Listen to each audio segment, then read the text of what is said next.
baptized that somehow or another, if there's a problem, well, Washington's going to solve it. Why? Because we pay so much taxes and we feel so regulated, and so we're all just scrambling to make ends meet. And what we need to do is reduce that burden, create more freedom, support the American family. People say, well, what can you do to support the American family? 30 years ago, 71% of the people in this country over the age of 18 were married. It's now 51%. And it's dropped 5% in the last 3 years. The state of marriage in America is in crisis. And as a result, you're seeing the ravages of it. You're seeing the ravages of the breakdown of the family. You're seeing the ravages of the people in the faith community not stepping up and preaching the truth and taking responsibility for their brothers and sisters. You want America to have limited government, then we better do more. And that means we have to strengthen that family. We have to strengthen the two-parent family. It's not that one-parent families don't do heroic work and moms don't do an incredible job raising children, doing the job of a mom and a dad in a society that is hard to do it with two. But it is harder, and there is a higher failure rate, economically and otherwise in many cases. Higher drug use, higher dropouts, higher economic failure, higher out-of-wedlock birth, everything 2-3 times higher when families are broken. And what are we as a society doing about it? Nothing.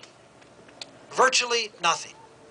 When I was in the United States Senate, I actually put forward a program and said we should have a healthy marriage program to try to promote marriage in our society.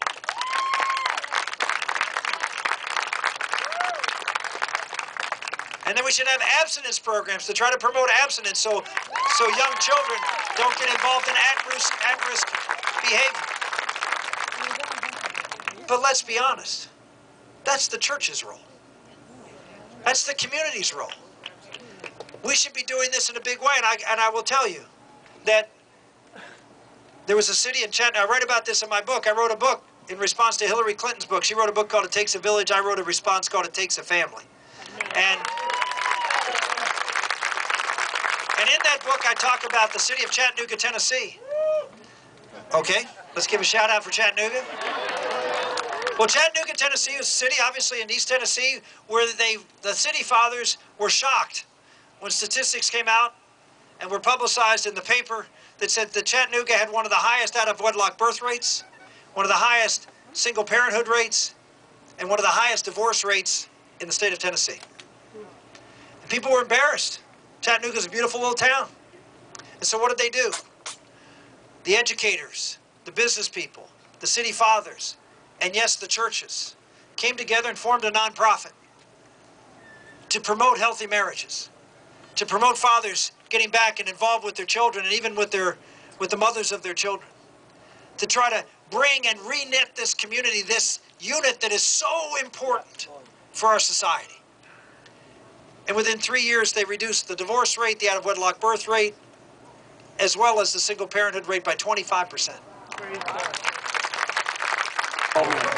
David DiCrescenzo reporting live from Stuart, Florida at the Rick Santorum rally for the Patriots Press.